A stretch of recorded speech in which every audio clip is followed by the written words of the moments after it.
And introducing the boxers, and firstly, fighting out of the blue corner, he wears the blue trunks trimmed with white and hails from Guyana in Venezuela.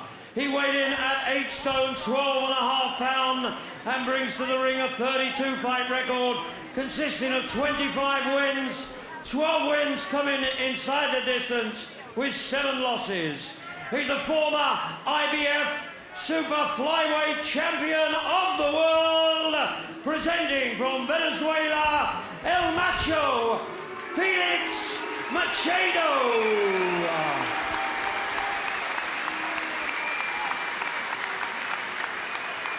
And across the ring, ladies and gentlemen, fighting out of the red corner, he wears the black trunks trimmed with gold.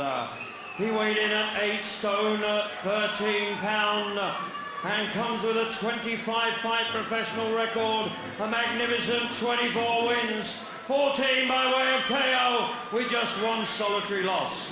He's the former European Super Bantamweight Champion, ladies and gentlemen, presenting Dublin and Ireland's very own Bernard Dunne! From Macaro's left uppercut, and he's moving to his own left, which is really good. It means he's thinking what he's doing, and he's putting the punches together quite well. I think Macaro's cut there on the right eye. I can see trickles of blood coming down Macaro's right eye there. I think you're right. Yes, there's no doubt about it. That's a super little punch from Dunne. This is Dunne now getting very near his best. What a return to the ring for the Dublin Destroyer. This is what he needed, Jim, and this is exactly what he asked for. He didn't want to take things easy. He wanted to meet somebody of standing, somebody of good pedigree. And this man tonight, Macaro, he's got both those and loads more. And this is what Dunne, this is what he wanted, and this is what he's getting. And he needs these fights to improve his own fight game. There's no point in getting in there with boxers that you can knock out in 2 or 3 or 4 rounds. You need guys that's going to tax you. Now there's going to be a clash here. Yeah, no, both these are doing it. And the referee, Emil Tate, said both of you done. Now you can see clearly the blood. You could have to say that this is a pretty rough fight by any standards. Oh, cracking left hook by Dunne. Just caught Macaro walking onto it. The blood, there's blood on Dunne's right eye, but it may be a transference of blood from Machado. That's the left hand of Dunne. That was a trifle low as well. But it's that sort of fight. You pay your money and you have to get in there and do it. And Dunne, as good as fighter as there is, and this is a big one for him tonight. A really big one on his comeback against a superstar of the past. And by the looks of things, that's not in the dim distant past, judging by the performance of Machado. Dunne is cut above the right eye. How bad we may be able to see shortly. Good stuff from Dunne again, a cracking left hook.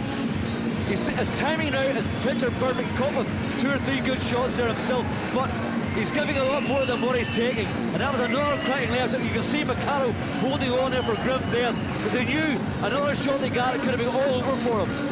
Good stuff by Bernard Dunne.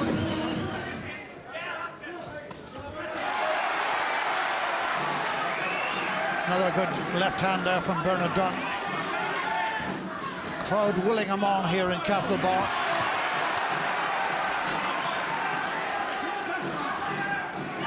Good right hand from Dunne, that's more like it, and another one.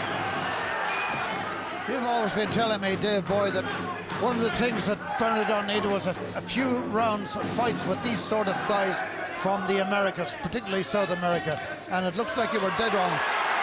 Yeah, these are the sort of fighters you have to fight. These are the best fighters in the world, from flyweight right up to welterweight, light welter. They're absolutely out of this world, and what you learn from these fighters is money couldn't buy. Now we are in the last half minute. Dunne just has to stay away. You can hear the ole ole. I'm sure maybe Machado was wondering how they'd be singing that in Ireland, but it's now become a kind of an anthem of football and boxing. What a beautiful right hand by Dunne to decorate this last round. He's up on his toes. He'll know. He'll be able to do the count like a card sharp in Vegas. He'll know that he's ahead. There's 2 seconds. Get that bell ready, mister. And there it is. A very fine fight has gone the distance, and now it'll be all up to Emil Teat. But a really terrific fight from both men. Machado is 35, and he's far from finished. He's given the crowd here a magnificent fight, and so has Bernard Dunn on his return. The referee Emil Teat has scored the contest for Felix Machado, 90 points. Bernard Dunn, 100 points. The winner, and winning on his comeback, Bernard Dunn! Convert that into currency, and it means the Dunn won every round.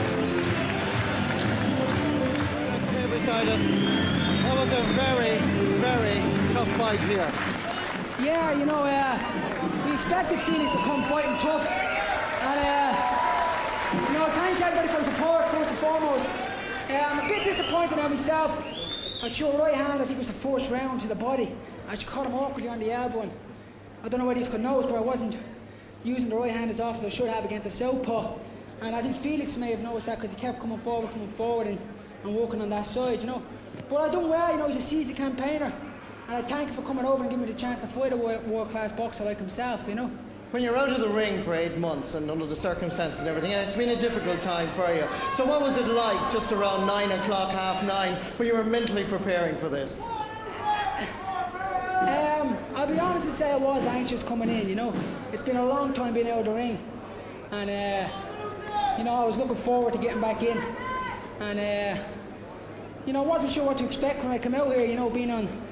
I know Mayo is my home country, but it's a bit far inside at the moment. But I'm from Dublin, but thanks for all the support, folks. You know, again, though, you know, being out of the ring for so long isn't an excuse. I didn't box great, and I'll be the first to admit that. You know, I should have been quicker. You know, my hands should have been working a bit more. But you know, to win a fight like this, and not box well, you know, says an awful lot. Felix Machado is a very difficult southpaw to contest against. I mean, it was pretty even, wasn't it? Any stage you were worried? No, he's very long, very awkward. I'm usually very tall for the weight. But Felix, you know, and he usually boxes at a lighter weight division. You know, how he made that weight is beyond me, you know. But in credit to him, he came here, he was in good shape. He had 8 weeks notice for the fight, so he came to fight.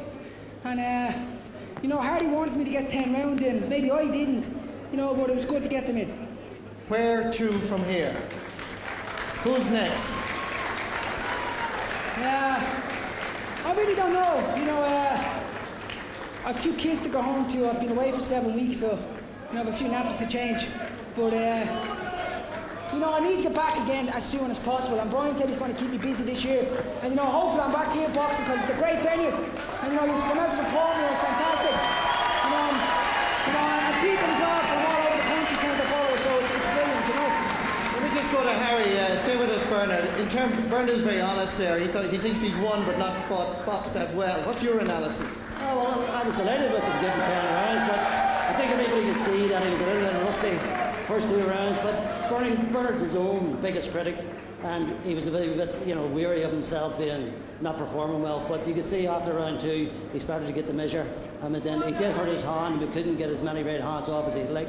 But I'm delighted. It was a real tough opponent for someone coming back from a defeat. And fair play, Machado come up with a great fight. But it was a tough opponent, and I thought he boxed well. And the fact of getting 10 rounds will really stand for him. Okay, Harry, thank you very much for that. Brian Peters, they seem to love their boxing in the west of Ireland, particularly in County Mayo. Certainly, yeah. You'd think Mayo won in All-Ireland here with the atmosphere tonight. But no, it was fantastic, and the support we've got here since we came to the Braithwaite House Hotel, it's been super, and I'd like to thank everyone for coming out and thank all the people. It's a great town, Castlebar, and it's a great County Mayo, and I think that fight will do Bernard the world of good. Well, let's look to the future. Where would you like to see Bernard go next? Well, we'll see. He got a couple of bad cuts there. You know, like I said, he was a wee bit rusty earlier on, but that fight will bring him on, have a little, and we'll sit down in the next couple of weeks and we'll see. We've a good few options open to us. Bernard, you want to say something? I just want to say, you know, Irish boxing at the moment is at its best ever. You know, it's been a long time since we had 5 guys going to the Olympic Games. And I want to congratulate the lads who qualifying, especially my home lad, Kenny Eagle, who boxes from my hometown club in Hillstown. Well done, lads, and we'll all be tuning us on. Thank you, Bernard, Brian, Harry. Ladies and gentlemen, the one and only Bernard Dunn.